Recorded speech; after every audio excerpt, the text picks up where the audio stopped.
you can get away without missing out. Whether you're traveling across Idaho or just spending more time outside, the Connector keeps you up to date with the local stories that matter, from wildfire season to community news. Stay connected to Idaho with the Connector, Idaho Daily News. Listen wherever you get your podcasts.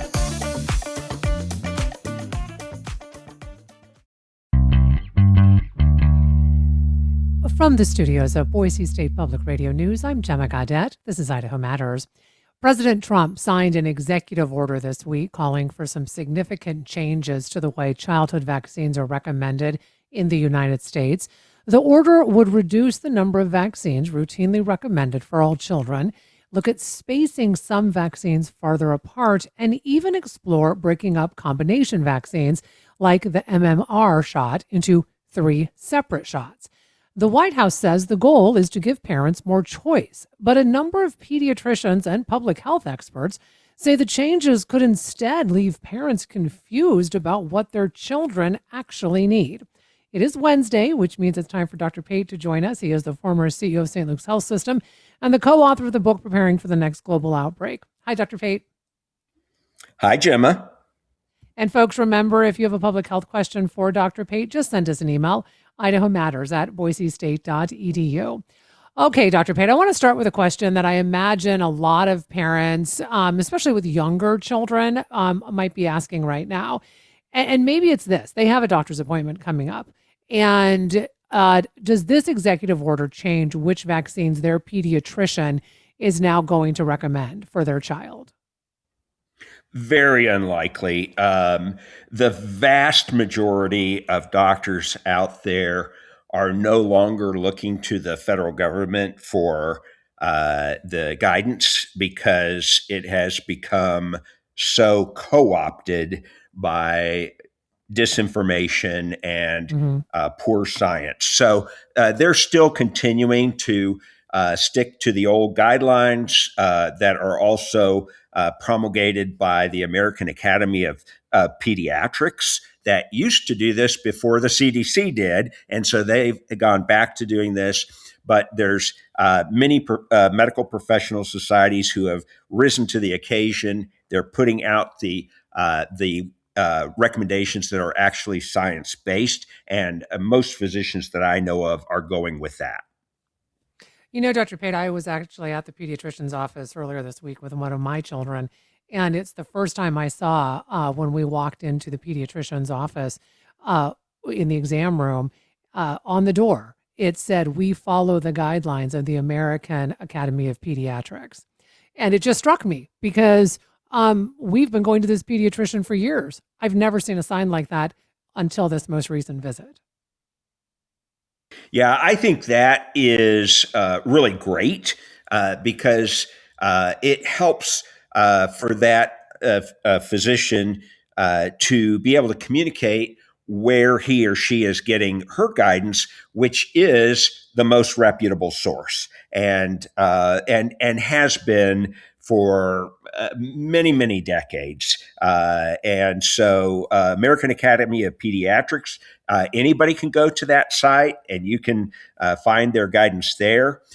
There are also many other organizations that are doing the same thing.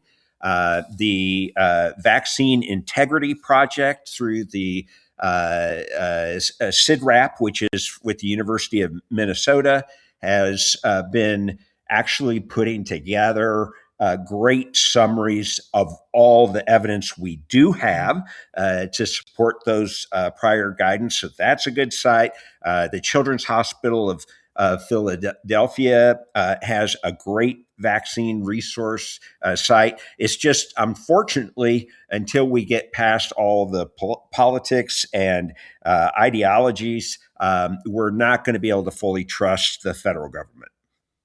So let's talk about what this executive order said, because one of the ideas in the order is to reduce the number of vaccines routinely recommended for all children from 18 vaccines down to 11, with some of the others becoming more of a decision between a parent and a healthcare provider. So, Dr. Pate, what would that actually mean in practice? So it sounds great, but until you look behind the curtain. First of all, Although President Trump issued this executive order, I believe that he is being misled and confused. He mentioned in an interview that he had seen that a child showing up at 1 year for their shots would receive as much vaccine as in a soda bottle of soda, which is just completely. So he either was misinformed or misunderstood. But to give you an idea, assuming he's talking about a 20-ounce soda bottle, that would be 590 cc's. So just a shy bit less than 600. If a child was getting 5 vaccines all at the same time, the most they would get actually be a little bit less than this because we combine them, but it would be the most it would be is 2.5 cc's. That's like a half of a teaspoon of fluid. And unfortunately, the president's under the idea that you're getting, what is that, like 300 times that amount of fluid, which is not true. So what this means is that, let's take the good side. I am reassured that we've got President Trump affirming, and this would be the direction that RFK Jr. would have to operate under, that first of all, the measles, mumps, and rubella vaccines are recommended for everybody. And that has been a serious subject of confusion. So I'm really glad to hear that. That could help us, if they would just emphasize that point, that could help us control our measles outbreak. The other thing is that the total of 11 vaccines, so it's measles, mumps, rubella, diphtheria, tetanus, pertussis, polio, Haemophilus influenza B, and the pneumonia vaccine, the HPV vaccine, and varicella or chickenpox.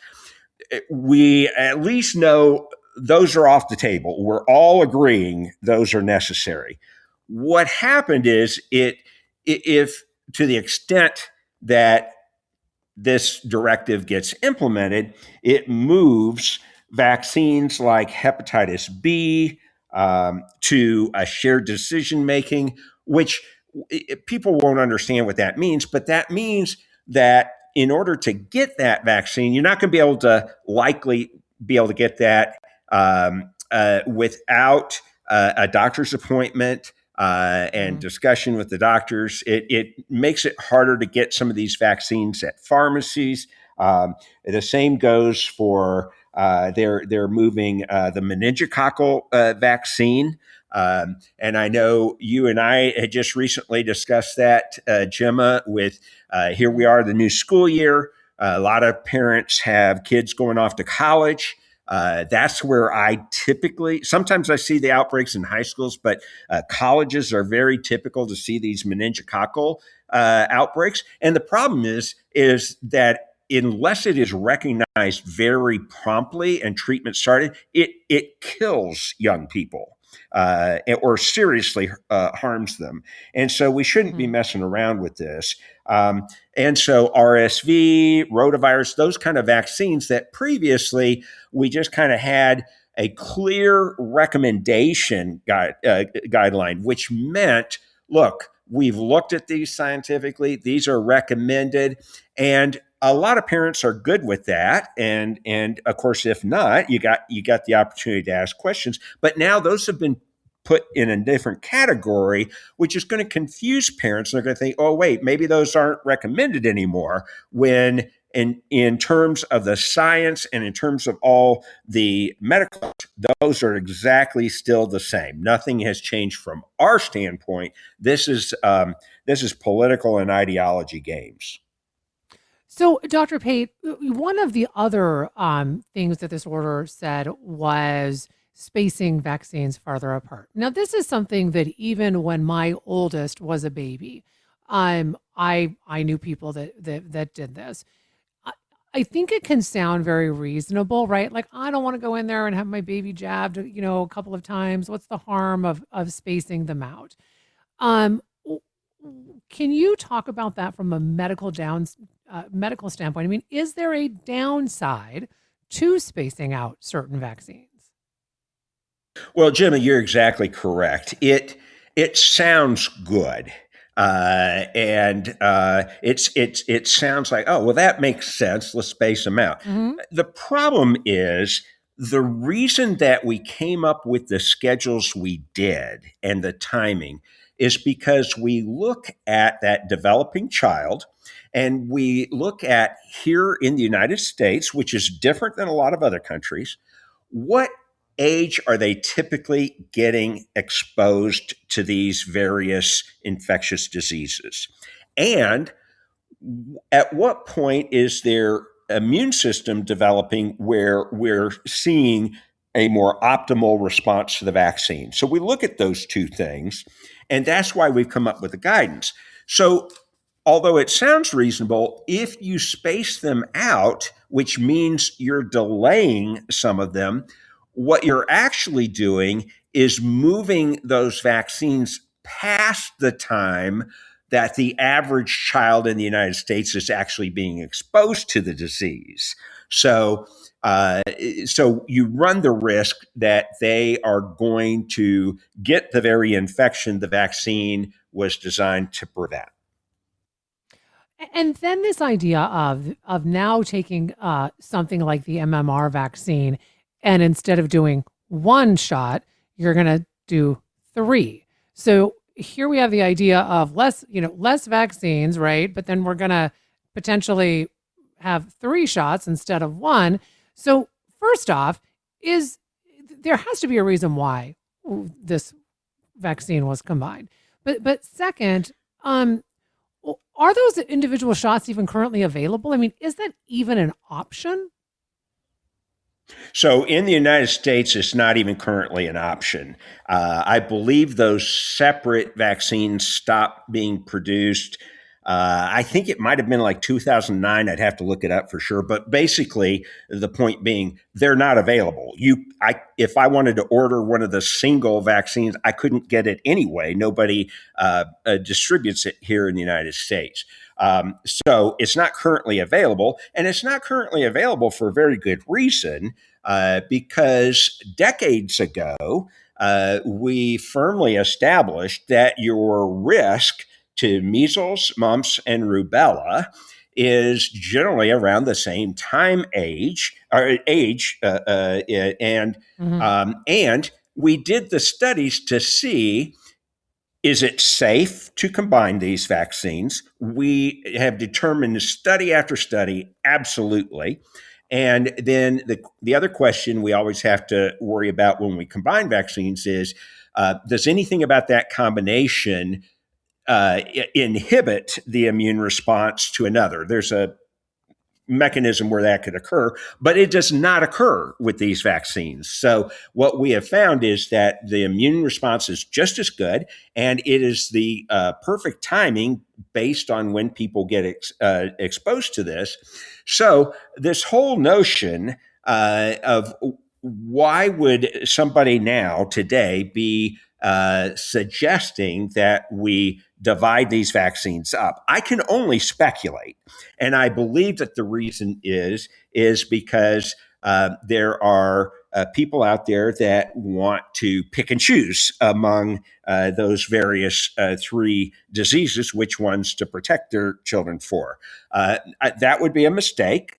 Number two is that it doesn't. It's not even internally consistent. Here you have the administration complaining the children are getting too many shots, they're getting too much volume. What they're going to do is, if they can even pull this off, which currently they can't, but they will take this from 2 doses of vaccine to 6 doses of vaccine.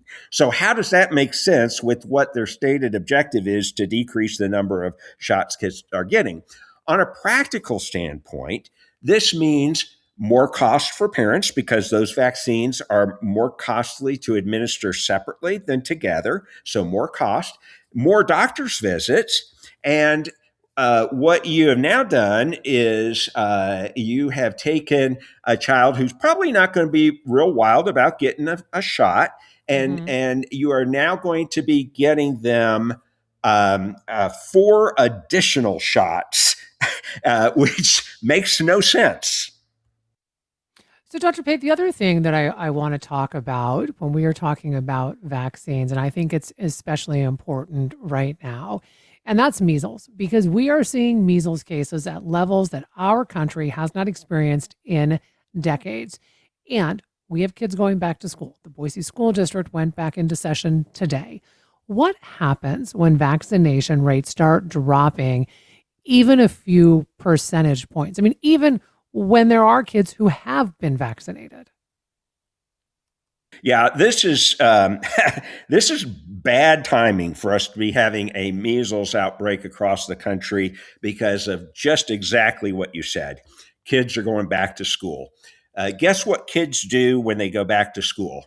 They are in close proximity to each other. They cough, sneeze, touch each other. They do all kinds of things that now have taken the change of setting from a setting where it's summer, kids are outside, they're spread out, they're going swimming, they're in a pool, they're not as many of them in such density, and they're staying outside. To now, we're going to move them inside, get them in close proximity for long periods of time. And measles just happens to be the most contagious virus that we know of that infects humans. So this is the recipe for more spread. And just as you said, because this virus is so contagious, because it can last and linger in the air for such long periods of time, even before I'm sorry, even after a child who has it has left the room, it can still linger there for another hour or so and expose other people, even if that child's not there. This is setting up the recipe for this to further accelerate. And because it's so contagious, that's why we have to have fairly high levels of protection in the school, meaning the percent of children that are vaccinated, because just as you said, a few percentage points drops means many more children that will get infected. And we had to consider that there are some children that don't have as good immune systems. So even though vaccinated, they may still remain to some degree at risk and could potentially be infected. And then we have other children who, because of the nature of the MMR vaccine, there are some conditions those children might have that might make it inadvisable for them to be vaccinated. So they are totally at our mercy in terms of has a sufficient percentage of other students been vaccinated to protect them. There's a new study out that's giving researchers another clue about why severe COVID can have such lasting effects. And what this study has shown is that it appears that the infection may actually wake up other viruses that have been like quietly living in our bodies for years. So, Dr. Pate, when we use that term, COVID may wake up a dormant virus in your body, what exactly does that mean?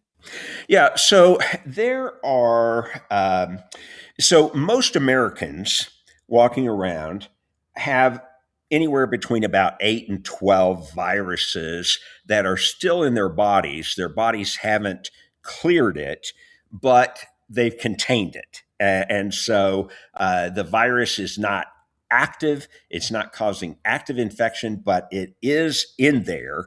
And it can be, if something falls out of balance, that virus can take that opportunity to kind of escape, if you will, the controls that the body has. And so, one example that most people probably know of but might not realize is when we talk about shingles. And when people get shingles, that's not a new infection. That is the result of the zoster virus, which is part of the chicken pox infection virus. It gets awakened, and it resurges in the person, and then it causes shingles. So that's an example people are probably aware of. There are many other viruses as well, though. So, for example, most Americans have been infected with the Epstein-Barr virus, the cytomegalovirus. There's probably less than 5% of Americans that haven't had either or both infections. And once you get those, we don't clear them. They stay in your body, but they're contained. And generally aren't causing a problem. Herpes viruses are something that a lot of listeners will be available.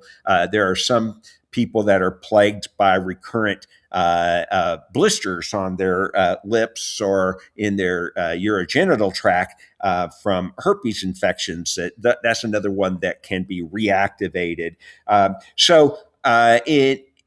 We've known about these, but what this study showed is exactly what you said, that in people that are sick enough with COVID that they got hospitalized, these researchers could demonstrate that there were 11 viruses that they found that could be in these group of patients as they were followed reactivated in that first 40 days after getting sick, including Epstein-Barr virus, cytomegalovirus, one of the herpes viruses called the herpes simplex virus 1, and then a group of viruses that people probably haven't heard of, anelloviruses.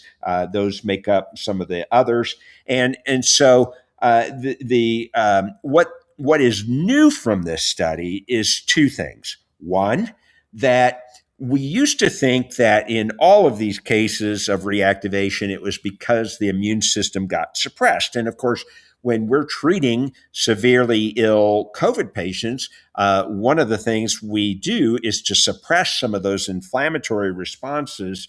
And so we've always thought that was it. But this study showed evidence that actually that inflammatory response itself may at least awaken and activate the Epstein-Barr virus and the cytomegalovirus.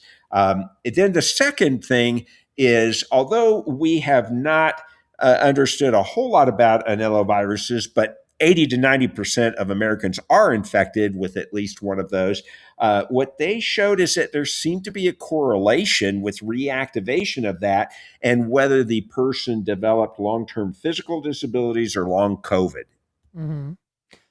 So, Dr. Pate, could it potentially, what this new study is showing, could it potentially change treatment? And what I mean by that, like, let's say one of these reactivated viruses actually turns out to contribute to someone's illness, right? They have long COVID, then this happens. I mean, could treating that virus make a difference? Yeah, that is the logical question that follows, is going to need some research.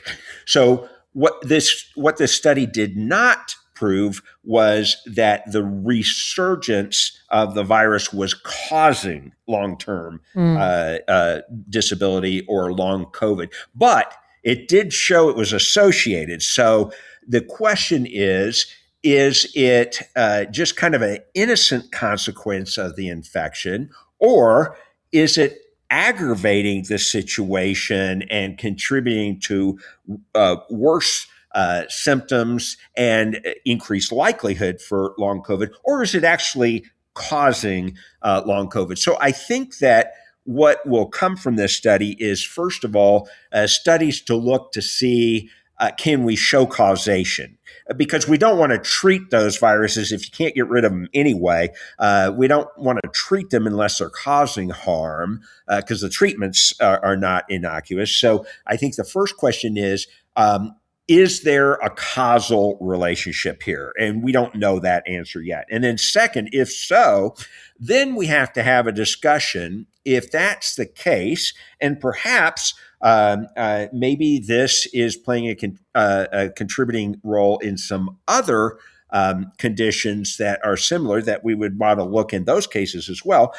Does it makes sense to try to come up with a vaccine targeted against those specific viruses to see if we can prevent infection in the first place, since people are not able to clear the virus. Or if we don't have a good option at that, then should we come up with specific antiviral treatments so that in the case where the person does get reactivation, then maybe that's a therapeutic option for us. So those will all be studies that will be looked at to help us answer those questions. Well, as always, Dr. Pate, we so appreciate you. We've been speaking with Dr. David Pate, former CEO of St. Luke's Health System and the co-author of the book, Preparing for the Next Global Outbreak. And remember, if you have a public health question for Dr. Pate, send us an email, idahomatters@boisestate.edu. And thanks so much for listening to Idaho Matters from Boise State Public Radio. Do you have thoughts about today's episode? Make sure you email us at idahomatters@boisestate.edu or reach out on our socials.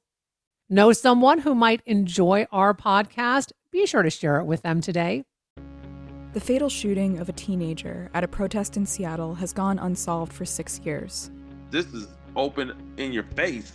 How are there no answers? Our investigation has uncovered new evidence and witnesses who say they've never talked to police. Did police ever call you? Not once. Listen to We Keep Us Safe, a new true crime series on the Embedded podcast from NPR.